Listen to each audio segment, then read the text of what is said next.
ஒரு கோரிக்கையே முதலாளிகளுக்கெல்லாம் ஒரு கோரிக்கை வச்சுருந்தோம். என்ன அப்படின்னா, 1ஆம் தேதி சம்பளத்தை கொடுங்க அப்படின்னு நம்ம ஒரு கோரிக்கை வச்சுருந்தோம். எதற்காக அந்த 1ஆம் தேதி? இன்றைக்கி இருக்கிற அந்த பொருளாதார சூழலில், வாழ்வியல் முறையில் பார்த்திங்கன்னா, அவங்க வண்டி கடனில் இருந்து அடுத்தது பார்த்திங்க அப்படின்னா வீட்டு கடன் வாங்குறாங்க. பல்வேறு விதமாக தன்னுடைய வீட்டு தேவைகளுக்காக பல்வேறு விதமாக கடன் வாங்குறாங்க. இந்த கடன் வாங்கக்கூடிய வங்கிகள் எல்லாமே இந்த 1ஆம் தேதியிலிருந்து 5ஆம் தேதிக்குள்ளே பார்த்திங்கன்னா அவங்களுடைய வங்கி கடனை கட்டக்கூடிய சூழல் இருக்குது. ஆனால் இங்கே நிறுவனங்கள் ஒரு சில நிறுவனங்கள் தான் 30ஆம் தேதி 31ஆம் தேதி 1ஆம் தேதி சம்பளத்தை கொடுக்கக்கூடிய நிறுவனங்களாக இருக்குது.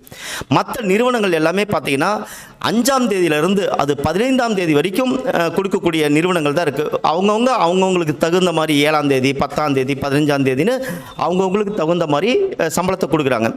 இதனால் பார்த்தீங்கன்னா இங்கே அலுவலர்கள் அவங்க அந்த மாத சம்பளத்துக்காக இருக்கிறாங்க. அந்த சம்பளத்தை வாங்கிட்டு அவங்க டியூ கட்டணும், அவங்களுடைய குடும்ப தேவைகள், அவங்களுடைய செலவுகள் எல்லாமே பண்ணணும்.